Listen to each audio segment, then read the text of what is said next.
knows where to find you. God only knows how to break through. God only knows the real you. There's a kind of love that Hey, good morning, everybody. It's good to see you all here. Hope you're having an amazing day. One couple more things I got to do here real quick. Click the record button. All right. Hey, good morning. My name is Sean Murphy. I'll be your host for the next little bit. This month is all about leverage. And the conversation we're going to be having as it relates to leverage, there's the one I'm looking for. Make sure that's all off. Great. It's not about what you get. It's not about what you give. It's about what you move. Pay attention to that. Leverage isn't about what you get. It isn't about what you give. It's about what you move. And I want you to pay attention to that because here's the reality. Leverage, if we talk about leverage, there's something that we are leveraging. Archimedes said, I believe it was Archimedes, said, give me a lever and a fulcrum. Give me a fulcrum and a lever large enough and I can move the world. The fulcrum is that point in the bottom, right? The little thing that the lever sits on, and that's where you get the leverage. So when you move that, it's how you change your leverage. When you move that fulcrum, that pivot point, closer to the object you're trying to move, it's easier to move it. Doesn't that make sense in our business? The closer you get to the person you're trying to help, the person you're trying to move, you're literally trying to move them. You're trying to move them away from fear and doubt. You're trying to move them away from frustration and aggravation. You're trying to move them away from confusion and procrastination. When you get this idea, when you understand that fulcrum, the thing that you are going to lever against, it's not what you give, it's not what you get, it's what you move. Too many of you are wanting to try to leverage things that you're so far away from the person. There's no connection, there's no contact, there's no reality, there's no relation, that you struggle with your movement. I do a little 90-second exercise. Most people get very aggravated, and the people who have had me do it with them before say, don't even go there because it's so powerful. I take that fulcrum and I take any big problem that they have. And I can move that fulcrum so close to them that in 90 seconds, I can change your entire life. Guarantee. I've done it thousands of times. I've done it on hundreds and hundreds of stages, and I've done it on in every country I've ever stood in. Over 30 countries I've stood on stages teaching and training and awakening people. So I want you to think about a problem that you have right now. I want you to think about a project you have right now. What's a project that you really want to work on? What's a project that you really want to dive into? What's a project that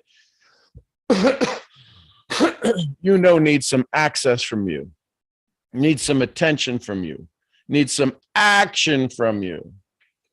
The reason most people don't want to go into action is because they have to do so much action. They've got to work so hard. It's because that lever, the fulcrum, the pivot point is so far away from the challenge. Is this making sense? This conversation powered by Mango Pina ketones. Mexican ketones, good stuff. So how do we move that? So here's my lever and here's my fulcrum. All right. If this is way out here and I'm trying to lift this, I have no leverage. I have no leverage whatsoever. So I've got to move. I have to move. I'm the one that has to move closer to the challenge. The reality is most people don't want to move closer to the challenge because it's their own challenge. They were told, get a script.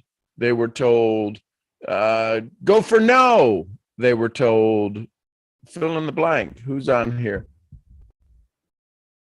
Aunt Boogie. I think I said that. I don't know if I said that right. Flower Child, how are you? Original Anthony.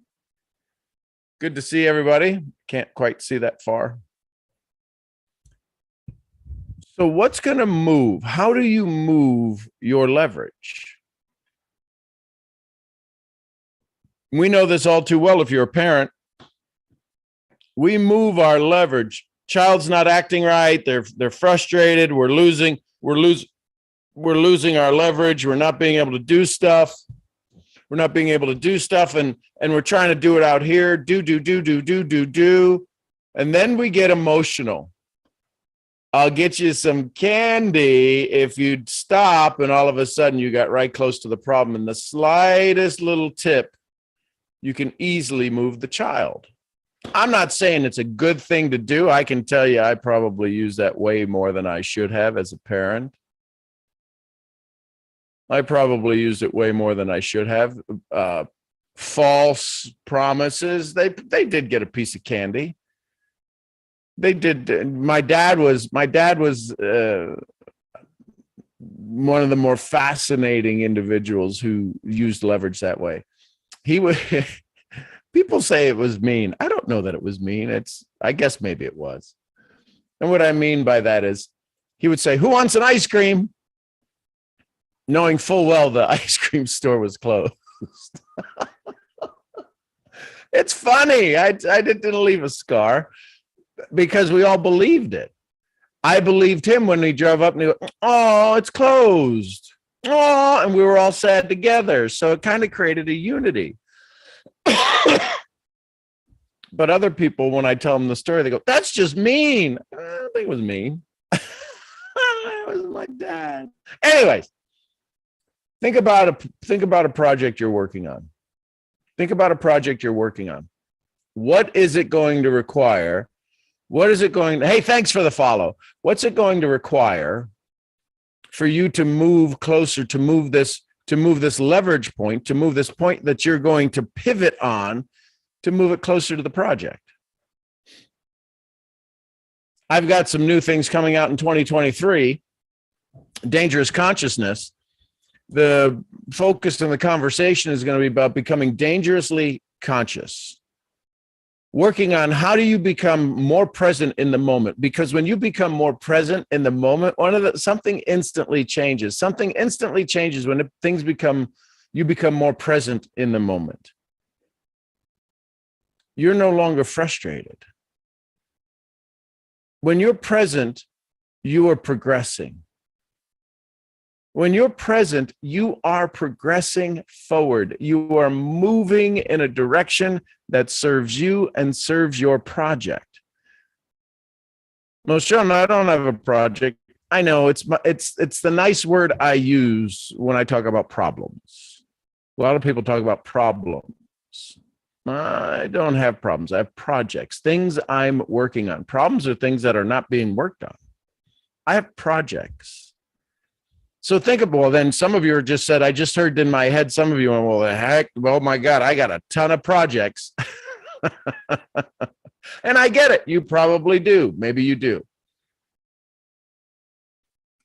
The question is what are you going to move today? What is this, if I heard the word one more time over the course of the pandemic, right? Remember back in 2020, when they were talking about things and everybody says, well, we got to pivot. And everybody's pivoting, got to pivot. Are you ready to pivot? We got to pivot to online meetings. We got to pivot to working from home. We got to pivot. That means turning around. Pivot means planting one foot in basketball. You could pivot. You could pivot on one foot. You can't get far when you pivot. But when you are using a fulcrum, and that is your pivot point, depending upon how big your lever is, right? The thing you're going to try to pry underneath the problem, the project, what needs to move? How do you get closer to the challenge? One of the best ways to get closer to the challenge without getting hurt is to understand it better.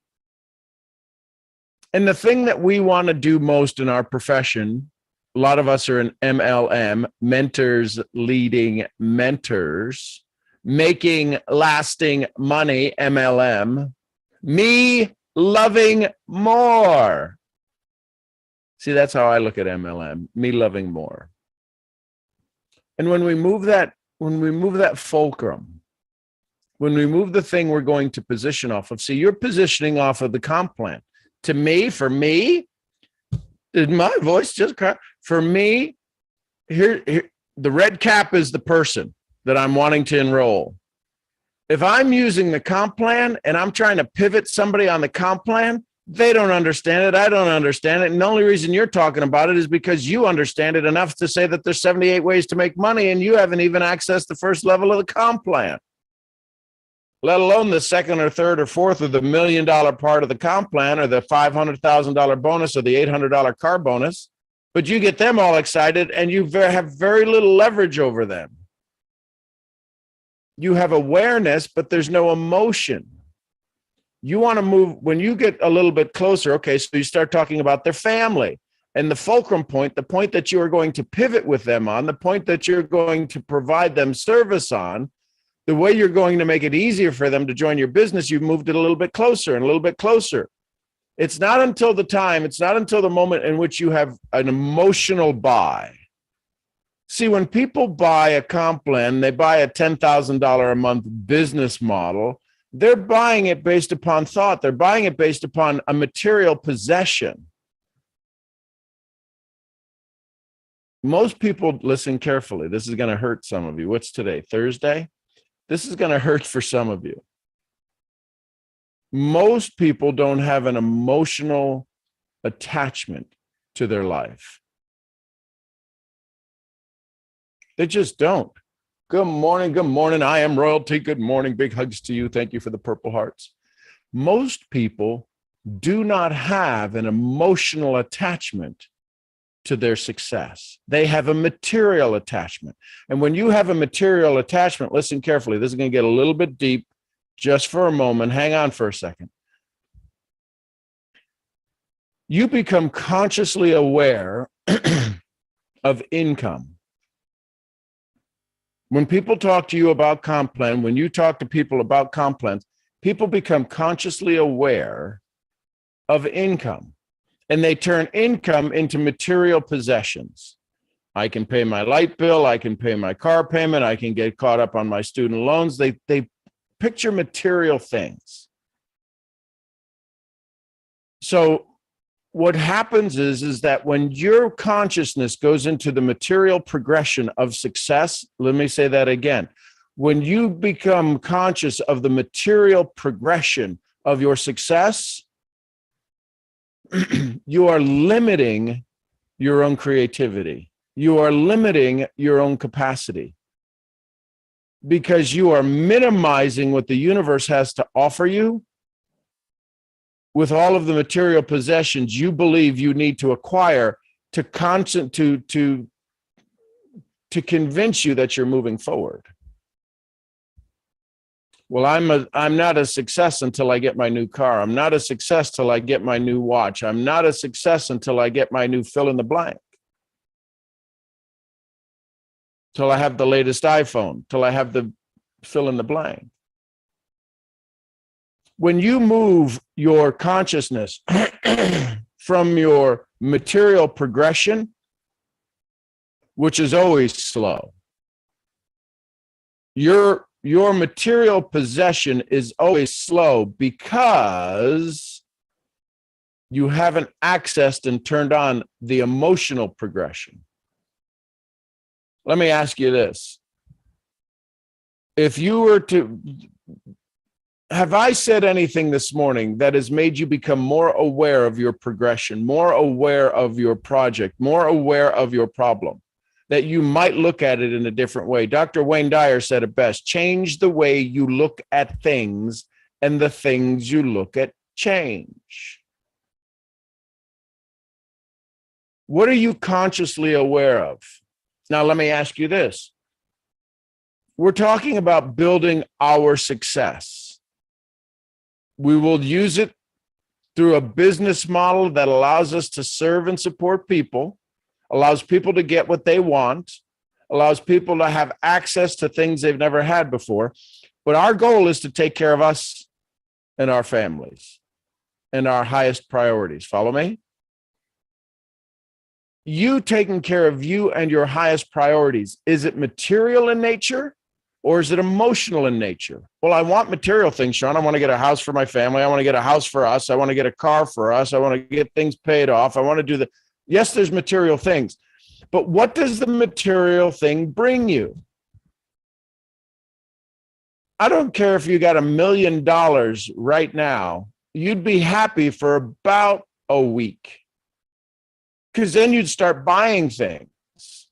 The happiness of the million would be over, and the new happiness would be in the progression and the conversion of that into other things. Yes? Yes. You get a new car. How happy are you that you have a new car? For about a week. You get a new prospect. They convert to a customer. How long are you happy? About a day. There's no treating and rolling out the red carpet for people who bought from you. You don't take care of them at a level that they never thought possible. They don't become an advocate of yours. Oh, they bought something great. When they're ready for something else, they'll call again. I'm probably the poster child for that. I'm not pointing a finger telling you. I'm just talking about the way the emotional mind works in a human, period, end of story. So all of these things that you want, that you're working in this conscious mind of material progression,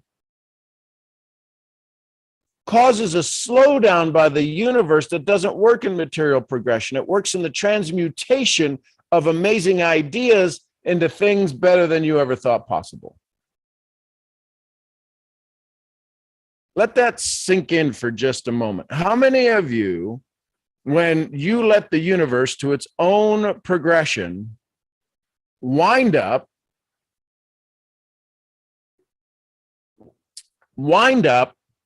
having things better than you ever thought possible?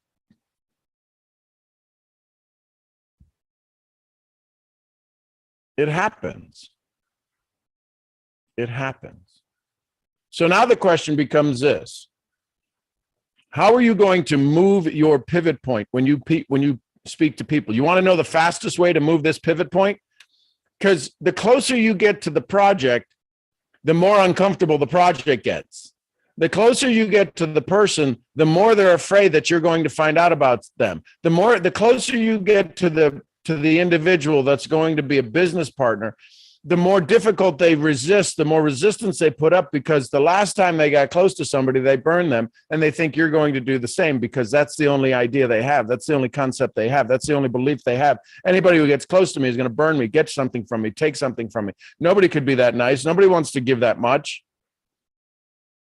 Yet you do. So the easiest way to move that pivot point closer to them is to have pivot point questions.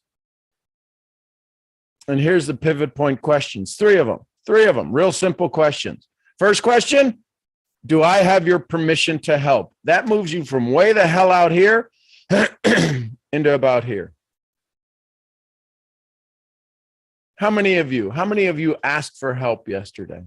You don't want help. You want success. You don't want help. You don't want struggle, but you won't ask for help. Well, asking for help makes me feel weak. Says who?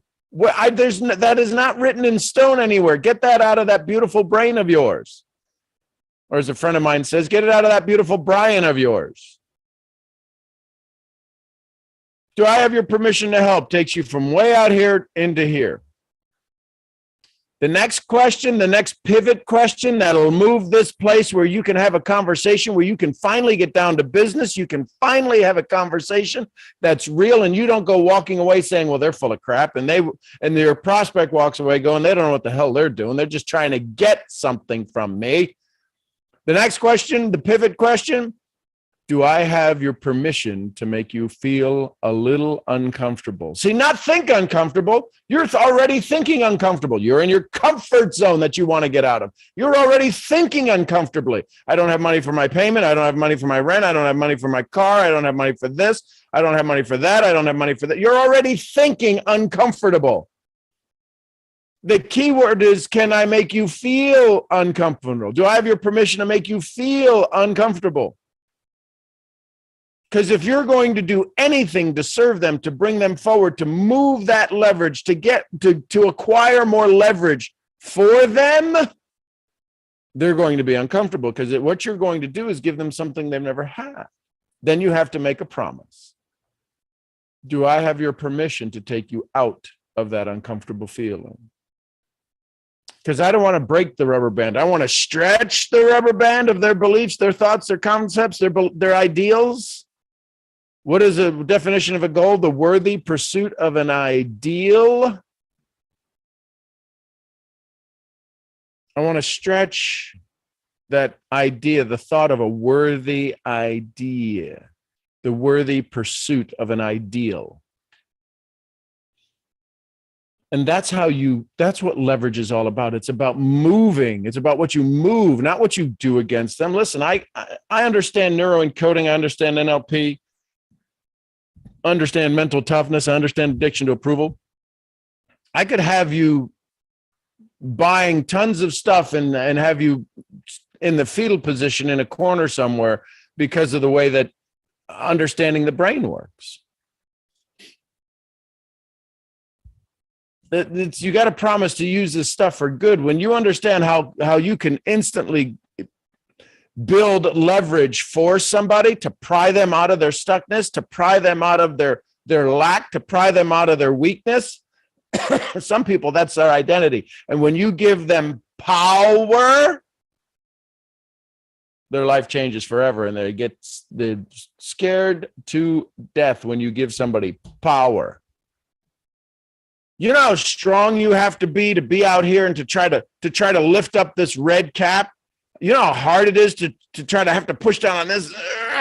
That's why you're strong. Be strong. I need to be strong. Go be strong. Be strong. Go for no. Go for no. Get 500 no's. When I understand and I leverage power, you can have people enroll with a simple hello. When you understand the power that you have to serve, you'll start off a presentation with, how do you want to get started? 20% of the people, when I've asked them that, said they want to get the package. I didn't have to explain anything. Well, why would they do that? Because they've already done their research. They don't need me adding more confusion to them. How would you like to get started? It doesn't mean enrollment, although sometimes people assume that, and we get started. Most people don't have, you're not using your own power to be able to ask those simple, powerful questions. You want to ask strong questions. Do you make enough money? Do you have enough time? Let me tell you the 7 ways we get paid in our comp plan. You can make a 7-figure income. Do you want a 7-figure income? That's strength conversation. Go for no. I got 4 no's today. That's strength. I'm not that strong. I'm not. It's why 22 years ago, I thought, up until when I truly got into the professional side of this business, I thought network marketing was an arm's reach away from purse snatching. The only people who did network marketing are people who took shopping carts from grocery stores. That was my horrible opinion that I built over time, because I was too cool. I was too cool for school to go to a MLM thing, multi-level marketing. I remember reading the Wall Street Journal, not MLM, not MLM. I didn't know what MLM was in all of the ads when they used to run ads. Then I became the poster child for it, one of the most incredible business models that exists. I get paid to do 2 things: find customers and build leaders. What are you going to do today? You're probably having a tough time. You're trying to find customers who eventually will turn themselves into business builders. That doesn't happen. You have to go build the business builder. You have to go uncover. You have to dig down deep inside of them. You have to get so close that you can leverage the business builder, the successful mindset, the creative entrepreneur. You've got to leverage that out of their fear and doubt and the old self-talk that was poured into them, poured onto them welded onto the glasses that they look through life that they're not good enough. I'm not good at sales. Well, you just told me you're not good at sales. So you're a pretty damn good salesperson. So today's conversation about leverage is how do you move that pivot point, that fulcrum, down close enough to the project that your efforts become effortless. You can do it with 3 pivot questions: permission to help, uncomfortable, take you out of the uncomfortable feeling. I promise you, when you grasp the power of those 3 simple, powerful, they're not strength questions, they are power questions. And when you put those to use, you'll have all the leverage you want. So much that it will scare you how simple and fruitful your business can become. Do it consistently. I am your brain training, pivot moving misfit. I'll see you all where? I'll see you at the next event. Till then, bye for now. Thanks, Instagram. Love you tons. And Facebook, YouTube. Love you tons. Appreciate you. Hope you have an amazing Thursday. I will see you all where? At the next event. Till then, have a pivot moving kind of day.